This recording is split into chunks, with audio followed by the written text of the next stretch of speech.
Welcome to our 30-second Wonderspace journey. My name is Steve Cole, and since September 2020, I have been asking the same 6 questions to people from around the world.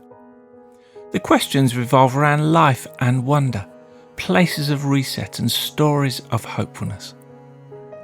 This week our orbit will take us from Alaska to the Gulf of Mexico, and to experience these views with us, in this ultimate window seat, we welcome James Arbib, who is the co-founder of a think tank called RethinkX. They analyse and forecast the scope, speed and scale of tech-driven disruption and its implications across society. As you'll hear in this episode, the team at RethinkX suggests that we are on the cusp of the fastest, deepest and most consequential transformation of human civilization in history. The full-length interview with James can be found on the Wonderspace podcast, which you will find on our website and on most podcast platforms.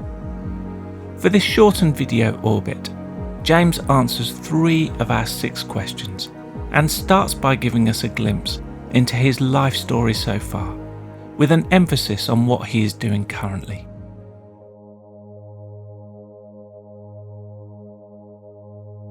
A glimpse into my life story so far. Well, I mean, I guess in many ways I'd describe it as something of a random walk. I'll go back, I guess, to university as a starting point where, I studied history. And that was a kind of fascination for me. And it's kind of stayed with me ever since. But I stumbled out of Cambridge nearly 30 years ago now and fell into finance, as a lot of people did back then, for lack of career planning and for the fact that they paid the best salaries. So I ended up there, hated it, but stayed with it, and eventually kind of made my way through various kind of changes to venture capital, particularly clean technology venture capital. And my involvement there kind of created a real interest in environmental issues.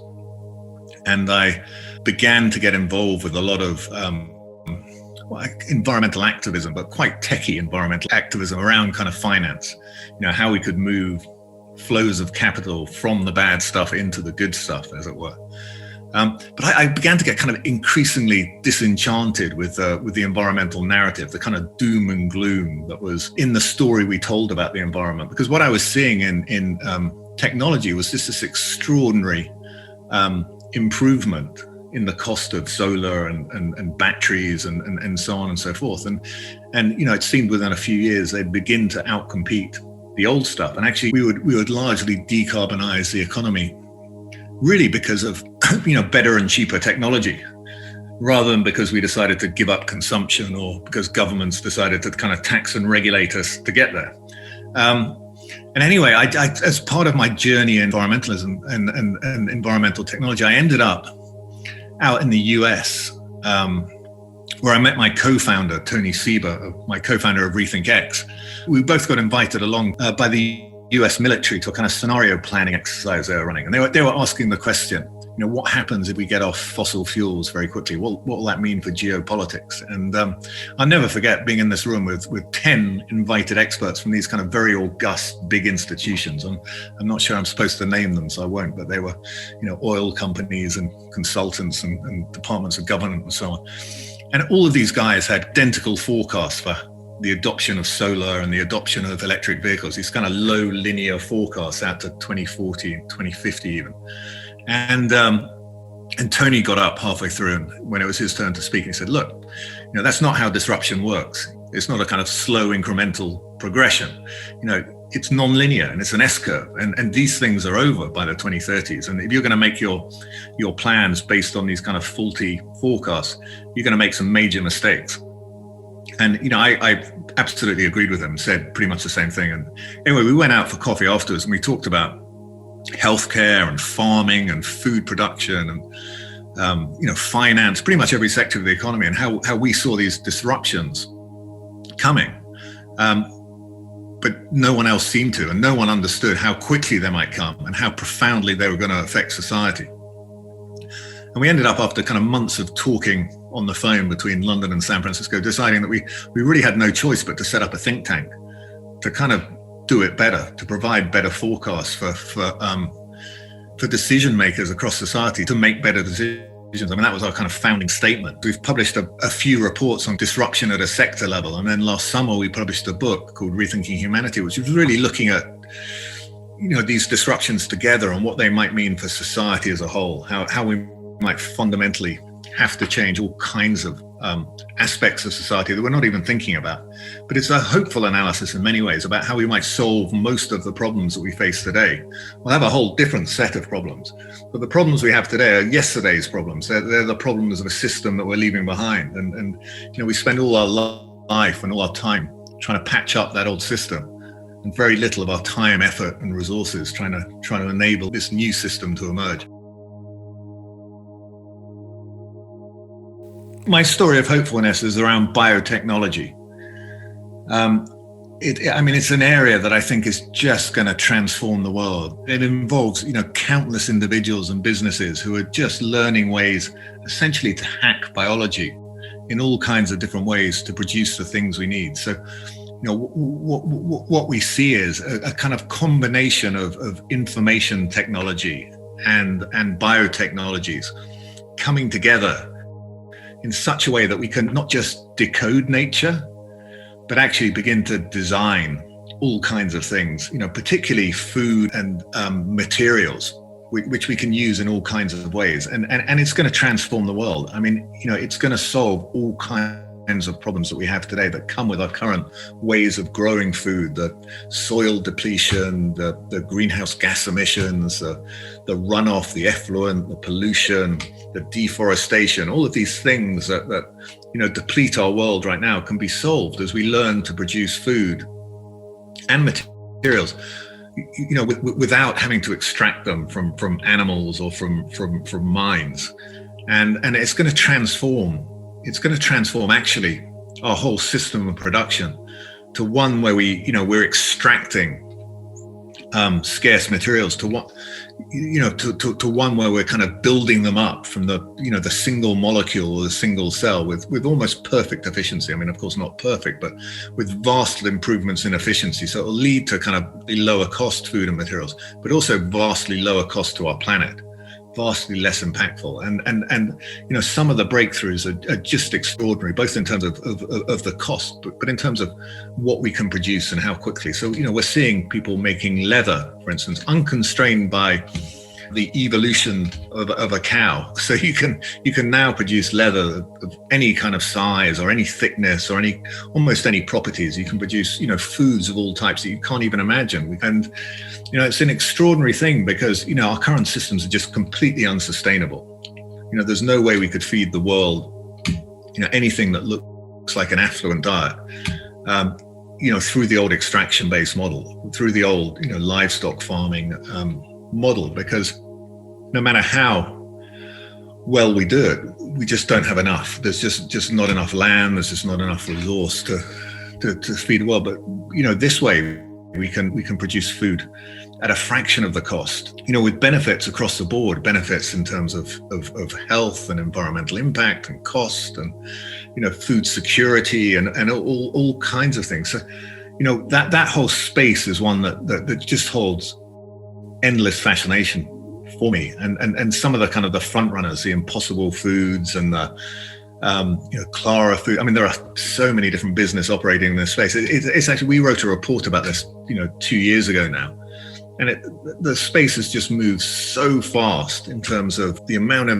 investment that's flying in, the products that they're managing to develop. We're seeing companies produce, milk and ice cream, and actually we're beginning to see things like steak, much more complex problems, more complex structures. So, I mean, it's just a really exciting place. And in a decade or so, we might just see the end of animal agriculture. Right? We won't be eating, and we won't see the end as well of fishing, essentially, of overfishing. Certainly, I mean, we won't be depleting our oceans anymore.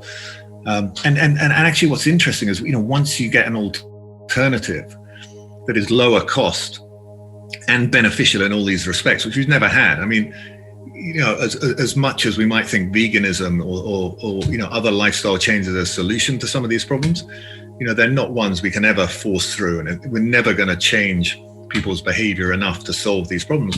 But we can produce things that replicate everything we have today, or actually improve on them. And once you've got a lower cost, more secure, more resilient, better on every parameter alternative, I think governments will move very quickly, and we might see our oceans regenerate. We might see all kinds of, the land regenerated, our, ecosystems restored. And it's just extraordinary what can happen with just, a few technologies in one small space. It will just transform, all of the Earth's systems, essentially.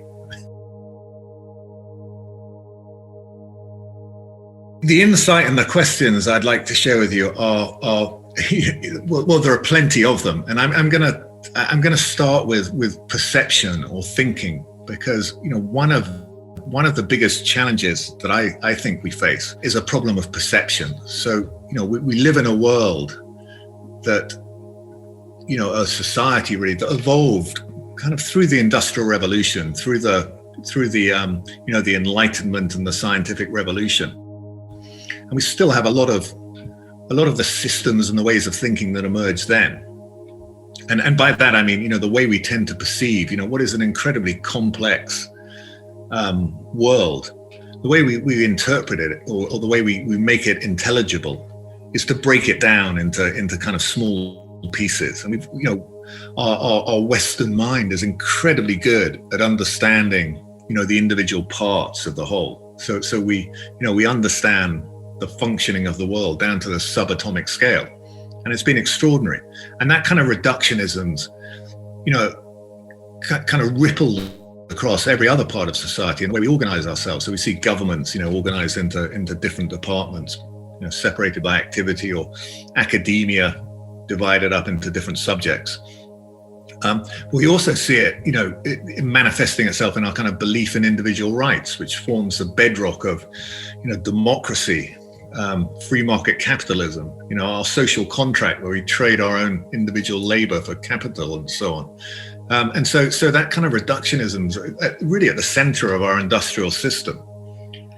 And, this is, I guess, really why we kind of set up RethinkX in the first place, is that we need to rebuild that. We don't need to dispose of it. I think it's all incredibly valuable knowledge. It's in some ways, it's a paradigm of physics, and we need to add to it the paradigm of biology. And by that, I mean, understanding the interconnections, the interactions between the pieces, which we've lost, which we just don't see. And I think, those societies and those businesses and those individuals who can do that, who can take a much more holistic viewpoint on the whole, will do far better as we go forward. And so, the challenge for all of us, and the challenge for me particularly, is to kind of unlearn what we think we knew. Because, when systems change, everything changes. And in some ways, the greater and deeper your expertise of the old system, the more you have to unlearn. And, that's a challenge I'm confronting daily, to unlearn what I thought I knew and try to relearn. But it's it's a challenge. I mean, it's going to be an extraordinary thing to embrace as we go forward, and something I'm devoting my life to in many ways.